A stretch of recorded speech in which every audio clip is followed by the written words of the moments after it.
noche nos disponemos con un corazón receptivo a escuchar tu palabra. Y que sea tu Espíritu Santo ministrando nuestras vidas, Señor, y que esta palabra dé fruto al 100 por 1, Señor, que no solamente quede, Señor, en un mero conocimiento, sino que sea aplicable a nuestras vidas, Señor, y nos ayudes. En el nombre de Jesús. Amén. Bien, el tema de esta noche es la transfiguración de Jesucristo. Y uno de los pasajes de los evangelios donde lo relata Lucas, Marcos, Mateo. Fue un momento espiritual muy glorioso donde Cristo manifiesta su deidad, ¿sí? Pero para poder comprender bien el pasaje, lo que estaba sucediendo, tenemos que ver el contexto, lo que estaba pasando. Jesús estaba hablándole a sus discípulos de que Él tenía que padecer, de que Él tenía que morir, y Él se sentía los discípulos no lo entendían. Eran días difíciles, porque venían días para Jesús donde Él tenía que pasar el Getsemaní, días que venían para Jesús donde Él tenía que pasar la soledad, el sufrimiento, ir al Calvario por cada uno de nosotros. Y esto lo venía hablando, pero los discípulos no lo podían comprender hasta ese momento. Y va a llegar este momento. Vamos a leer el contexto. Miren lo que dice Mateo 16, 27. Y ya entramos en el tema, ¿sí?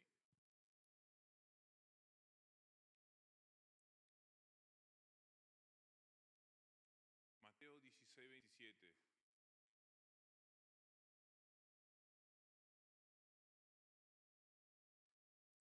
¿Lo tienen?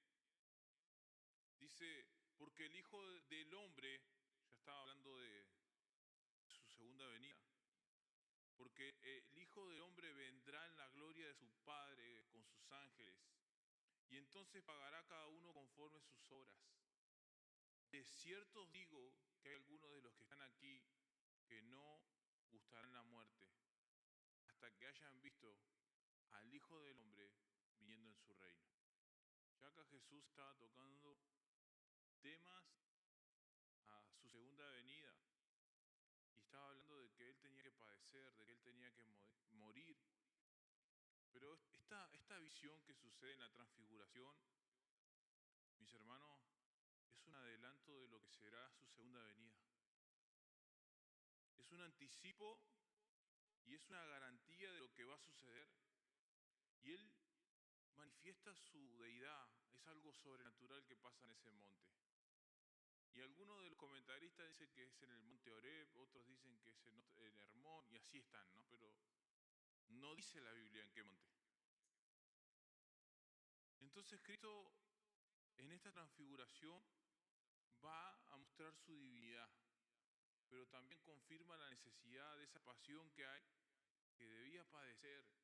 Fue una visión, la transfiguración fue una visión, pero esa visión que Él tiene ahí con uno de sus discípulos más íntimos, donde aparece Moisés, aparece Elías, esa visión y ese momento fue lo que los fortaleció para afrontar lo que iba a venir más adelante, para llegar a cabo a cumplir la misión. Pero miren, se llevó a Juan, a Jacob, los hijos de Zebedeo, a Pedro, a los más tremendos, se los llevó. Y los hijos del trueno eran los hijos de Zebedeo. Pedro, un impulsivo. Pero fíjense en que esos mismos tres que él selecciona para ir ahí eran los más íntimos que estaban con Jesús. Fueron los mismos que cuando resucitó la hija de Jairo, le dijo, ustedes tres vengan conmigo. Fueron los mismos. Y acá empieza el relato de la transfiguración, Mateo 17:1. Vamos a dar lectura.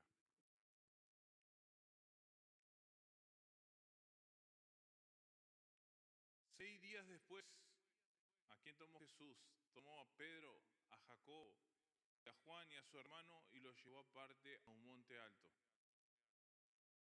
Y se transfiguró delante de ellos. y resplandeció sus rostros como el sol, y sus vestidos se hicieron blancos como la luz. Y aquí les aparecieron Moisés y Elías, hablando con él. Entonces Pedro dijo a Jesús: Señor, bueno es para nosotros que estemos aquí. Si quieres, hagamos aquí 3 enramadas, una para ti, otra para Moisés y otra para Elías. Mientras él aún hablaba, una nube de luz los cubrió. Y aquí una voz de la nube que decía: Este es mi Hijo amado, en quien tengo complacencia. A él oíd. Al oír esto, los discípulos se postraron sobre sus rostros y tuvieron gran temor. Entonces Jesús se acercó, los tocó y dijo: Levantaos y no temáis. Y alzando ellos los ojos, a nadie vieron sino a Jesús solo. Así nomás. Ahora, mis hermanos, este relato sobrenatural en el monte de la transfiguración,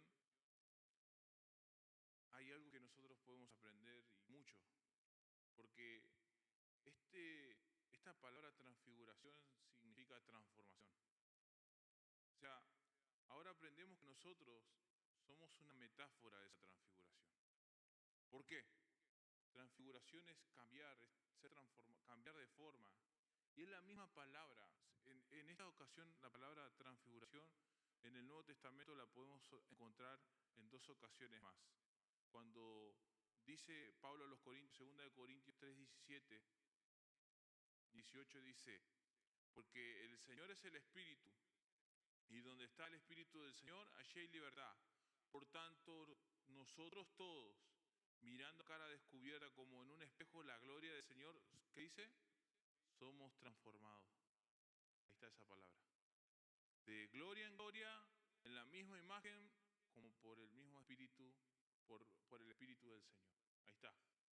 Transfiguración, transformación. Somos transformados. ¿Cuándo sucede eso, hermanos? Que empieza a haber en nosotros una transformación cuando Cristo viene a nuestras vidas. ¿Cuándo somos transformados? Cuando pasamos más tiempos con el Señor. Hablaba con una persona esta semana y le decía: cuando nosotros más nos acercamos a la Biblia, cuando más nos acercamos a la presencia del Señor, oramos y pasamos tiempo con Él, más nos vamos a parecer a Cristo.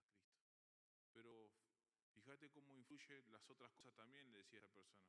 Cuando vos pasás más tiempo en Netflix, en otras cosas que eso influyen en tu mente, o póngale, ¿no? Eso empieza a influir en vos. ¿A qué te vas a parecer más? A eso que te está influyendo. Pero cuando usted se acerca a la palabra de Dios, a tener un tiempo de oración, a buscar la presencia de Dios, es ahí donde está siendo transformado, ¿no? A su misma imagen, como en un espejo, dice Pablo, ¿no? La pregunta es, dice que somos cartas leídas, ¿no? Por los hombres. La pregunta es, ¿nos parecemos a Jesús? ¿Ven a Jesús en nosotros? En las actitudes que tenemos, en las palabras que decimos, en las acciones que hacemos, en cómo hablamos. ¿Ven a Jesús? Esto pasó en una iglesia y acá no pasa mucho, ¿no? Se estaban peleando 2 hermanos, ahí en la iglesia estaban discutiendo. Y un hermano muy sabio, ya maduro en el Señor, le dice: yo acá, en esto que estoy escuchando y que estoy viendo, no estoy viendo a Cristo, dice. Y se las dejó ahí. No estoy viendo al Señor acá, perdóneme, pero con una sabiduría le dijo así. Cosas que acá no pasan, ¿no? Y ahí se ven, hermano, si se ve a Cristo o no. Ahí los varones cuando juegan a la pelota, ¿no? Ahí se ve. Si no al Señor, a ver. Cuando hay pleitos, cuando hay contienda, cuando hay situaciones así, tenemos que ser transformados, dice. Esta transfiguración a nosotros nos puede enseñar muchas cosas que vamos a ir viendo, a ser transformados nosotros. Miren, dijimos que en el verso 1 dice: 6 días después Jesús tomó a Pedro, a Jacobo, a Juan su hermano y lo llevó aparte, miren. Y mi pregunta era, ¿por qué aparte? O sea, ¿por qué en un monte alto? ¿Y por qué no ahí en la sinagoga? ¿Por qué no ahí en el templo? ¿Por qué no ahí en ese lugar? ¿Por qué tuvo que subir allá, a lo alto? ¿Y por qué no podía hacerlo ahí? Y fíjense, escogió los más íntimos. Se los llevó a Juan, a Jacob y a Pedro. ¿Sí? A los más íntimos. Y esos hombres, hermanos, eran hombres como y mujeres, como nosotros, con defectos. Y se los llevó. Y fíjense cómo ahí estaba Pedro, el impulsivo, ya hablando, ¿no?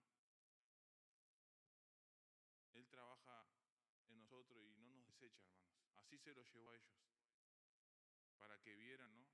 La Biblia dice que en el Antiguo Testamento que todo se constate entre 2 o 3 testigos. Y así mismo lo hizo el Señor. Lo que fue ayer, en el Antiguo Testamento dice eso, que se constate con testigos. Por eso también eligió 3 y se los llevó.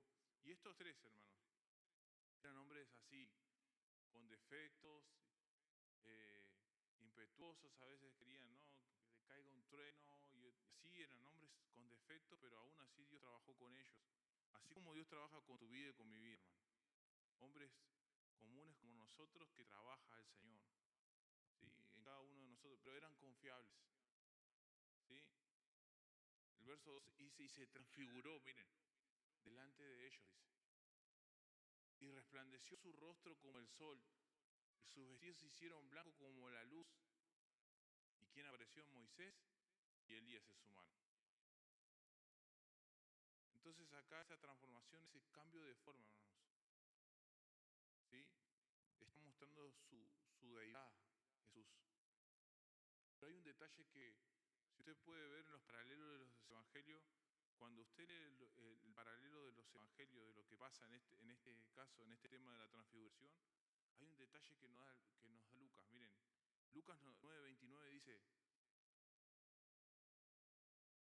y observe el detalle,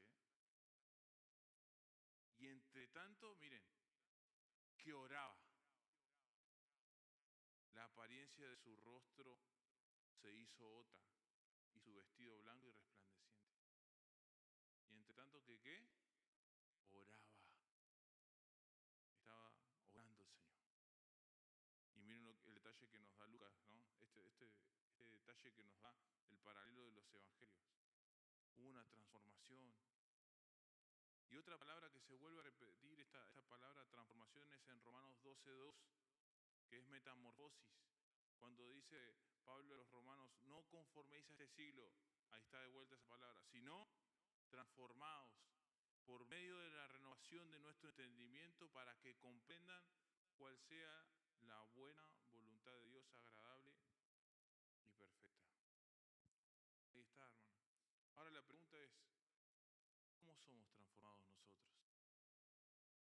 Bueno, cuando buscamos la presencia del Señor, cuando oramos, cuando nuestro entendimiento es renovado por la palabra de Dios, podemos comprender cuál es la voluntad de Dios. Ahí, mis hermanos, somos transformados, ¿sí? Esta transfiguración, mis hermanos, también es un anuncio profético de la segunda venida de Cristo, es una señal, ¿no? La gloria de Dios se manifestó en esa transfiguración. Sucedieron, si usted presta atención al texto, sucedieron 3 milagros. 3 milagros sucedieron.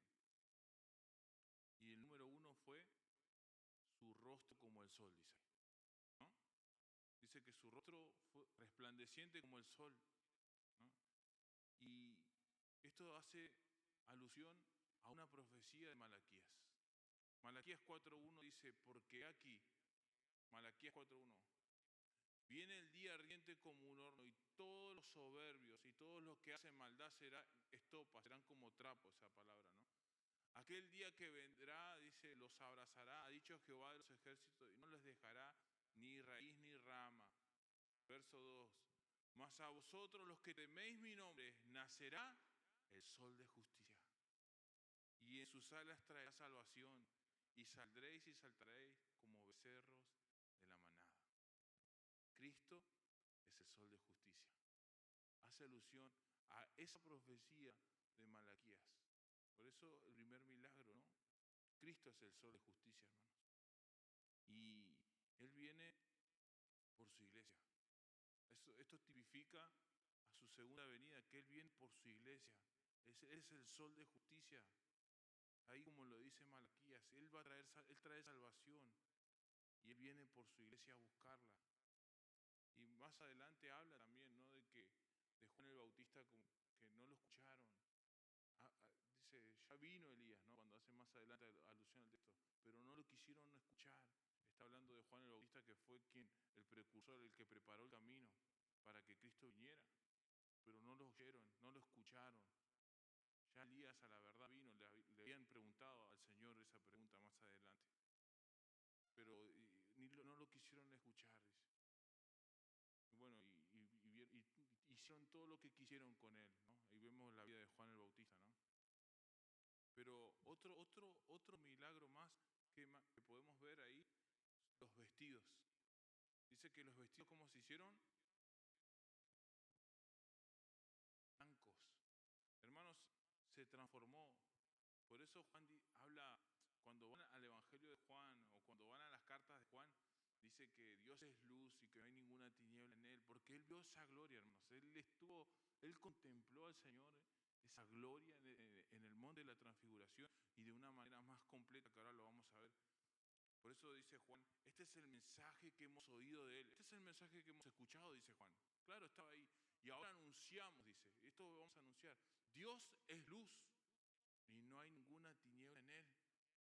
¿Sí? Y Jesucristo que dijo, yo soy la luz del mundo. Y el que me sigue no andará en tinieblas. Entonces la pregunta es, de los que estamos acá, ¿cuántos siguen a Jesús? A ver, ¿tú sigues a Jesús? ¿Dejamos que Jesús nos alumbre con su luz? Dice, Dios es luz y no hay ninguna tiniebla en él. Dejamos que Dios ilumine nuestras vidas, que Dios me direccione con su palabra, como en ese monte dice que irradió su luz, la luz de su presencia, ¿no? Pero la visión más completa que Juan tiene de Cristo está en Apocalipsis. La visión completa allá en el cielo, el Cristo glorificado. Miren lo que dice esta visión. Apocalipsis 1:9, acompáñenme por favor. La visión más completa, dice 1:9. Yo, Juan, dice vuestro hermano, ¿lo tienen? Apocalipsis 1:9, repito. Yo, Juan, vuestro hermano y copartícipe vuestro en la tribulación, en el reino y en la paciencia de Jesucristo.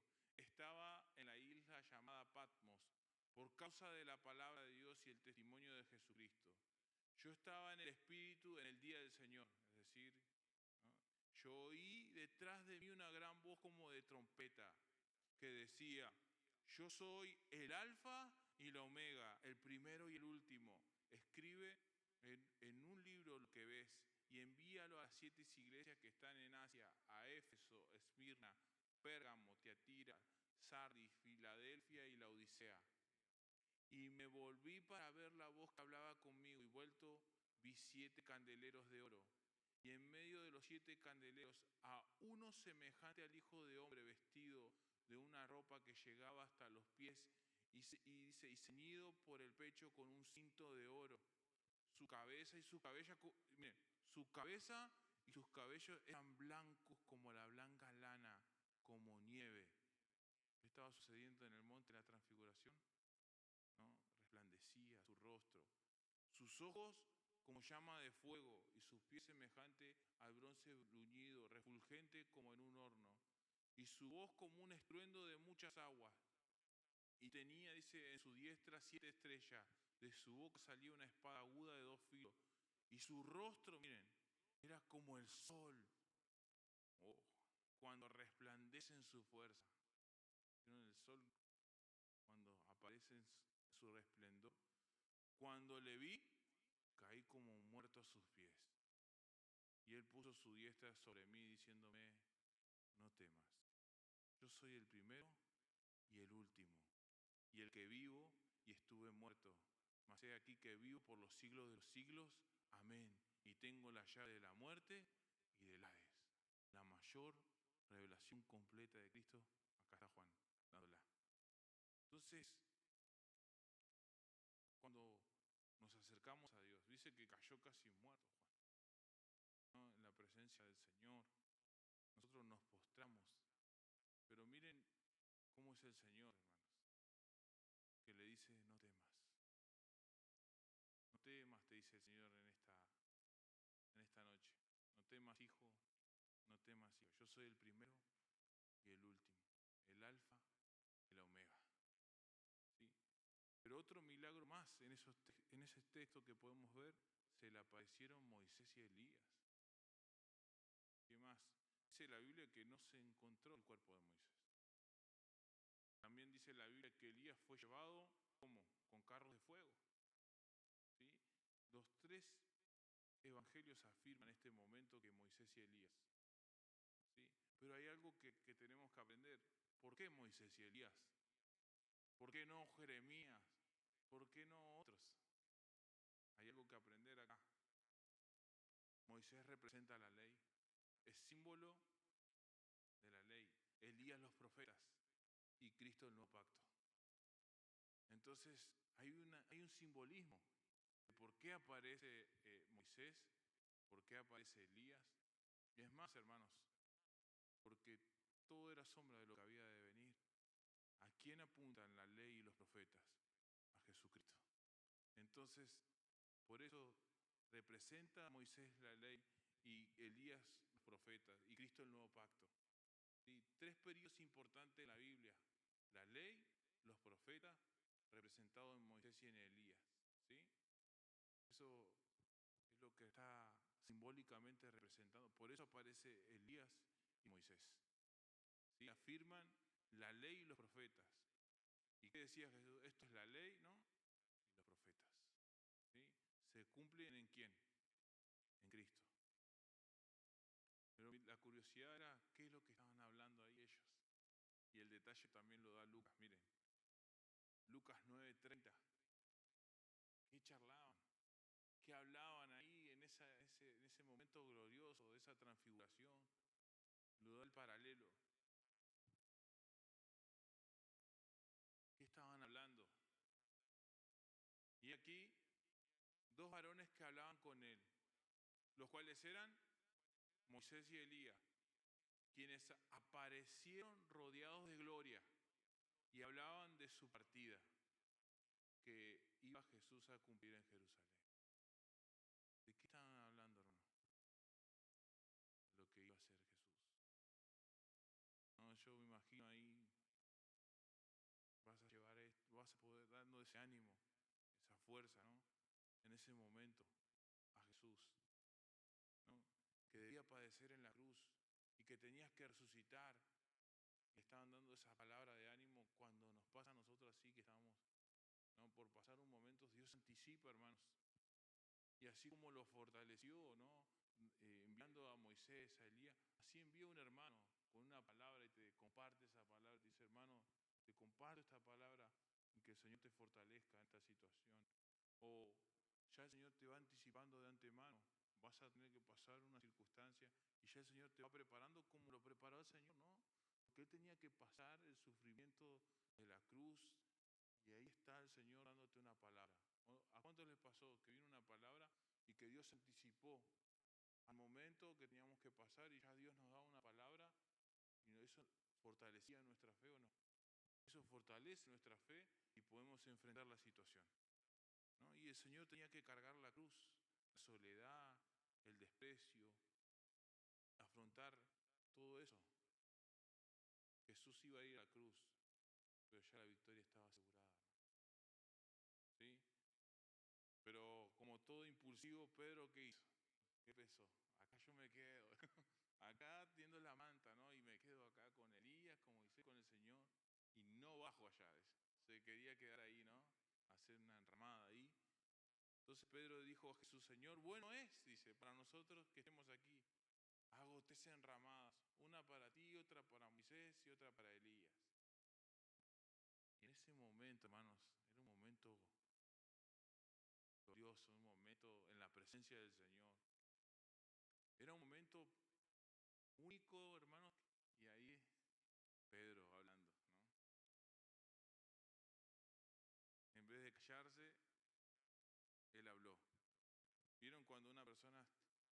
pasando por una situación y la persona fuera del lugar que hace, no sé, ¿cómo se dice? Viendo la circunstancia y la situación, no se ubica, ahí está, no se ubica y queda así, habla porque tiene boca, ¿no? ¿Y qué pasa? Y la embarra, ¿no? La pifia, ¿no? Bueno, así le pasó a Pedro ahí, ¿no? Señor. Y la Biblia dice algo, hermanos, cuando te acerques a la casa del Señor, está más atento a escuchar que para hablar. Muchas veces somos más tendientes a hablar que a escuchar. Y en la oración también, Señor, dame esto y dame aquello. Y en el momento que Dios nos quiere hablar, ¿qué? Y a veces también nosotros nos desubicamos. Empezamos a agarrar el teléfono o tocaron el timbre y ya el Señor nos quería hablar ahí, en ese momento íntimo, y tocaron el timbre y ya nos fuimos. Y dejamos ese momento importante de estar con el Señor para atender otra cosa. Y en ese momento Dios nos quiere hablar. Hermano, que espere el sodero, que espere que es ese momento que Dios nos quiere hablar, que esperen los demás. Pero ese momento que estamos a solas con Dios, es el momento entre yo y Dios y nadie más. Y nadie tiene que interrumpir. Es donde Dios me va a hablar a mí. Pero ¿qué pasa? Así como Pedro también. Hablamos. Y no esperamos escuchar la voz de Dios. Y Dios nos quiere hablar. Pero empezamos, Señor, dame, bendecime y esto y aquello y esto. El Señor nos quiere ministrar ahí y ahí nos distraemos. Y el Señor quiere orar, quiere decirnos algo, pero ahí nos vamos y nos distraemos en otras cosas.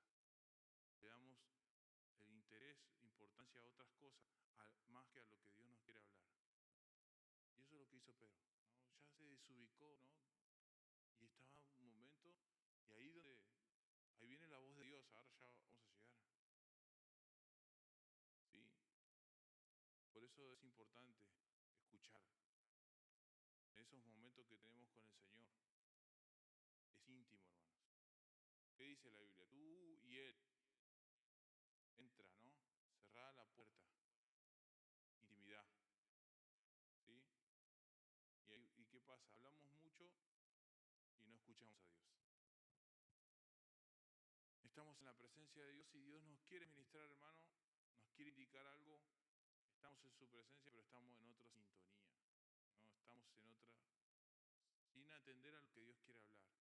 Pero miren lo que sucede ahí en el verso 5. Mientras él aún hablaba, mientras Pedro decía, voy a hacer esto, aquello, el Señor no le había pedido nada. ¿Saben qué, hermano? Jesús no necesita nada de nosotros, pero nosotros sí necesitamos de Jesús. Y a Él ahí queriendo hacer cosas. No necesita nada ni de vos ni de mí, pero nosotros sí necesitamos de Él. Mientras Él aún hablaba, dice, una nube lo oscuró y aquí una voz de la nube decía, este es mi Hijo amado en quien tengo complacencia, a Él oí. Entonces, yo digo, ¿no? Ponía a ver este texto, ¿qué pasaría, no? Si esa nube, ¿no? Una voz, ¿no? Del cielo que diga así, este es mi Hijo amado, en quien tengo complacencia. En este momento, ¿qué sucedería? Y hermano, yo me quiero, ¿no? Delante de la presencia de Dios, yo llego a escuchar algo así, como lo que escuchó Pedro.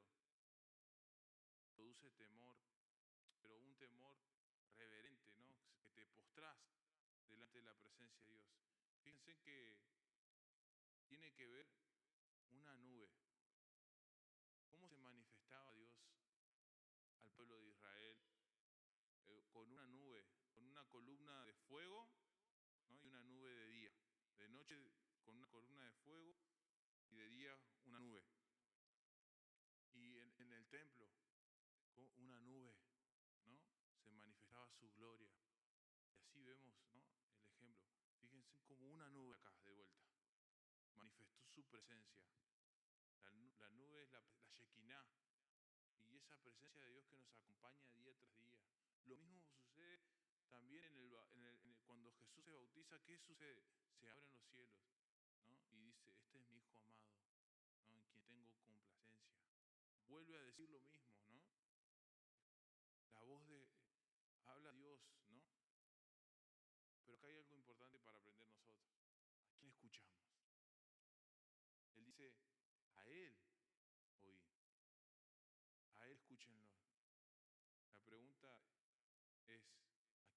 escuchando? ¿A quién escuchás, hermano y hermana? ¿A Jesús? La Biblia dice, si mis palabras permanecen en ustedes, pedid todo lo que quieras y os será hecho. En esto es glorificado mi Padre, en que llevéis mucho fruto y que sean mis discípulos. Acá lo importante de esta visión es esto, hermano. Sí, Él se llevó a esos tres allá al monte, ¿no?, de transfiguración. Pero ese momento también los marcó a ellos. Siempre que sucede algo así, donde la presencia de Dios se manifiesta, ¿qué sucede? Marca nuestras vidas. Y así los marcó a ellos. ¿Sí? Pero también eso se puede medir por el valor que le damos cuando la presencia de Dios nos marca. Para algunos es insignificativo, no lo valoran, no lo aprecian. Para otros sí, ¿no? Hay personas que dicen, no, sucede en un culto, hermano, que vieron que las personas pasan adelante y Dios está ministrando. Y quizás pasa una persona y dice, no, yo no voy a volver a tomar más, ya voy a dejar todo. Y al rato vos lo ves y sigue tomando, sigue fumando. ¿Por qué? Porque no valoró ese momento que sí, la presencia de Dios sí se manifestó, lo ministró, pero ¿qué sucede? No valora. ¿Se entiende? No valora ese momento donde la presencia de Dios empieza a ministrar los corazones y empieza a ministrar y Jesús empieza a tocar la vida. No se valora eso. Y después hacen lo que quieren, ¿no? Pero esos momentos marcan, esas experiencias marcan nuestra vida. No sé si les pasó que cuando están orando y empiezan a quebrantar porque viene una palabra de Dios, Dios te está ministrando, Dios te está hablando y te está dando una palabra y empezás a llorar, ¿no? Y empezás ahí a estar postrado delante de la presencia de Dios y el Señor te empieza a ministrar. Eso te marca, hermano. Son experiencias con Dios que las tenés que vivir, las tenés que experimentar vos mismo, ¿no? Donde Dios te va ministrando, ¿sí? Esa es la presencia de Dios. ¿Por qué hay personas que están apáticas, digo yo, en el momento que vos le decís, vamos a orar como hizo recién Carlos, ¿no? Y no lo hacen. Porque ahí ves que no hay una rendición del corazón hacia Dios. Ahí ves que todavía hay orgullo, hay soberbia, dependencia de uno mismo. Pero cuando hay una humildad y una reconoce que yo necesito de Dios, a ver, Señor, yo quiero buscarte. Pero cuando hay soberbia, orgullo, no interesa estar en la presencia de Dios, hay apatía, no hay ese acercamiento hacia Dios. Pero cuando sí hay esa búsqueda de buscar a Dios, es un momento especial entre yo y Dios. Sí quiero estar en congregacional o solo. Es un momento especial y sí quiero estar con Dios. ¿Qué valor nosotros le damos a esos momentos? Que esos momentos nos marcan, así como los marcaron a los discípulos. ¿Sí? Ahí el Señor ministra, hermanos, cuando lo buscamos de corazón. ¿Sí? Y como les decía, sucede que personas que no entienden esto, pero Dios sí marcó y ministró esa vida. Pero el asunto es que no lo valoraron y vuelven a hacer lo mismo. La pregunta es, mi hermano y mi hermana, ¿usted ha tenido una experiencia con Cristo que lo haya marcado? ¿Tuvo una experiencia con el Señor donde fue marcado por el Señor? Así pasa, hermanos, en una reunión, en una habitación, y ahí estamos. Y después abrimos los ojos y parece que no pasó nada, pero sí, el Señor nos tocó, el Señor nos marcó. Es un hecho sobrenatural. El Señor te ministró en su presencia. ¿Saben? Esta semana estaba acá, mientras les abría los albañiles, después tenía que cerrarle. Pasó una señora por la vereda buscando una iglesia, la dirección de una iglesia. Yo le dije, sí, es allá, queda allá. Y la señora al rato volvió, ¿no? Dice, no, pero Dios me dice que tengo que hablar con vos. A mí Dios no me dijo nada. Digo. Pero bueno, la atendí, hermanos, ¿sí? La atendí, tuvimos una charla. Y esa señora, hermanos, venía con cargas pesadas. Cuando lo ves en el rostro rostro de la persona, la aflicción que viene trayendo. Y en el momento, hermanos, que empezamos a orar, ¿me permite que ore por usted? Sí, por favor. Empezamos a orar y en ese momento que empecé a orar, hermano, parecían que como 20 mochilas se sacaba de encima esa mujer. Y el rostro de esa mujer cambiaba, hermano, pero no era yo, en la presencia del Señor. Y eso es lo que hace Dios cuando uno lo busca y en su presencia estamos, hermano. Y tenía un montón de problemas. Y ahí, cuando se fue, no fue como cuando entró. Cuando entró así afligida, y cuando se fue, hermano, el semblante cambió. Porque eso hace, cuando Cristo marca, hermanos, cuando ministra con su presencia, eso es lo que hace el Señor, ¿sí? Lo importante, hermano, que este hecho de la transfiguración marcó la vida de estos hombres. ¿Y saben qué? Estos impetuosos, estos hijos del trueno, este Pedro impulsivo que vemos, fueron los que permanecieron. Fueron los que predicaron el Evangelio hasta dar su vida. Fueron los que esta visión marcó su vida y permanecieron y no se olvidaron, entendieron. Escucharon la voz, esa voz que dijo, este es mi hijo amado en que yo tengo compra. A él escúchenlo. Esa voz escucharon ellos. Por eso yo te pregunto si estás escuchando la voz de Dios. Entonces, si estás escuchando, seguí lo que Jesús dice. Seguí lo que Jesús enseña. Así debe ser para nosotros. Pero miren cómo sigue el verso 6. Al oír esto, los discípulos se postraron, dice, sobre su rostro y tuvieron gran temor. Entonces Jesús se acercó y los tocó y le dijo, levantaos y no temáis. Y alzando ellos los ojos, a nadie vieron, ya no estaban ni Moisés ni Elías, sino a Jesús solo. Una enseñanza tremenda, hermanos, porque Cristo no lo regañó a Pedro, ¿no? Le dijo, no vas a estar más en el ministerio conmigo porque quisiste venir a traer enramada cuando estaba con Moisés y con Elías. No, hizo eso, Señor. ¿Saben lo que hizo el Señor? Ahí lo dice.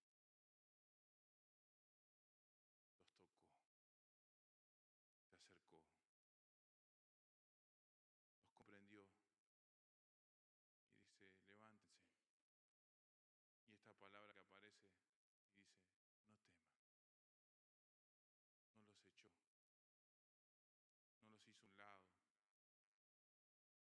Y cuando estamos ahí viene un hermano, ¿no? Y este hermano que ya no venga más. Miren lo que hizo el Señor. Este hermano que parece raro y que estas actitudes que tiene. Y así somos de prejuiciosos. Miren lo que hizo el Señor. No lo regañó a Pedro, sino que le dijo, lo tocó, miren, se acercó, lo tocó. Y le dijo, no temas, levántate. Así hace, hermanos, el Señor. ¿Cuándo? Cuando usted y yo buscamos a Dios y nos humillamos. Ahora, Jesús se acercó y los tocó, dice la Biblia. Ahora, mi pregunta es, ¿cuántos quieren un toque de Cristo? ¿Cuántos quieren que Cristo los toque? Así como se acercó y los tocó. Hermanos, si tan solo dispones tu corazón, ¿cuántos hoy necesitan y quieren verdaderamente que Cristo los toque? Y se lleve esos temores y que Él se acerque en esta noche y los toque y los levante esa situación que esté pasando, hermanos. ¿Cuántos quieren eso? Si hay un corazón dispuesto, Cristo se acerca y te toca, hermano. Pero tiene que haber una disposición del corazón. Él se acerca y Él te toca. Aprendo de este momento glorioso 4 cosas. Así como el rostro de Cristo resplandeció, también nuestra vida tiene que resplandecer y tiene que reflejar la luz de Cristo. La Biblia dice que ustedes, dice, vosotros sois la luz, sal y la luz de esta tierra. Entonces, así como el rostro del Señor resplandeció, así nuestra vida tiene que resplandecer como luz en medio ustedes son la luz del mundo, ¿no? Son la sal y la luz de esta tierra. Así como el rostro del Señor resplandeció, así tienen que resplandecer nuestras vidas, ¿sí? Así como esos vestidos resplandecieron, así también tienen que estar nuestras vestiduras. Porque ahora somos hijos de luz, dice Pablo. Andemos como hijos de luz, vivamos en la luz, ¿no? Andemos como hijos de luz, dice Pablo, y vivamos como hijos de luz. Y una cosa más, cuando Dios habla, hagamos silencio. Y Él tiene que ser lo más importante. Y no solamente escuchemos, sino que obedezcamos también. En esa situación, en ese monte de esa transfiguración, Cristo se fortaleció. También nosotros debemos atender sus palabras, a la palabra de Dios para ser fortalecido. ¿Dónde usted va a poder fortalecer su fe? En la palabra de Dios. Yo le decía a los hermanos en el discipulado, a veces nuestra fe sí se debilita y viene a menos. Y sí entramos en crisis, en situaciones como la tuvo Elías, hermanos. Elías enfrentó ahí en el monte Carmelo a los profetas de Baal, pero después lo persiguió Jezabel y se desanimó y se tiró a echar a morir en una cueva. Y viene, si a Elías le pasó, hermano, ¿no nos va a pasar a nosotros? Que a veces nuestra fe viene a menos. A veces nuestro orgullo, decimos, no, yo estoy firme en el Señor. No, hay veces que sí, nuestra fe viene a menos. Pero ¿saben lo que necesitamos? Le decían los hermanos, es cargar el tanque, hermano. Es llenarnos de la palabra de Dios. Y ahí, hermano, nuestra fe se va a fortalecer. Llénate de la palabra de Dios, ¿sí? Y el Señor te va a fortalecer y ya se va a anticipar. Cuando estás lleno de la palabra de Dios, vas a estar fortalecido para pasar cualquier situación. Pero también esto me enseña que esperemos su venida, porque esto fue un anticipo profético de que Cristo viene. He aquí que vengo pronto y mi galardón conmigo para dar a cada uno según sus obras. Oremos. Padre, en el nombre de Jesús, Señor, en esta noche yo he dado tu palabra, Señor, conforme, Señor, a tus propósitos por lo cual ha sido enviada, Señor. Señor, que este momento glorioso donde, Señor, nos enseñas, Señor, a que tú resplandeciste, Señor, como el sol, que nuestras vidas puedan resplandecer, Señor. Que nuestra vida también pueda fortalecerse en ti en esta noche. Ponete en pie esta noche.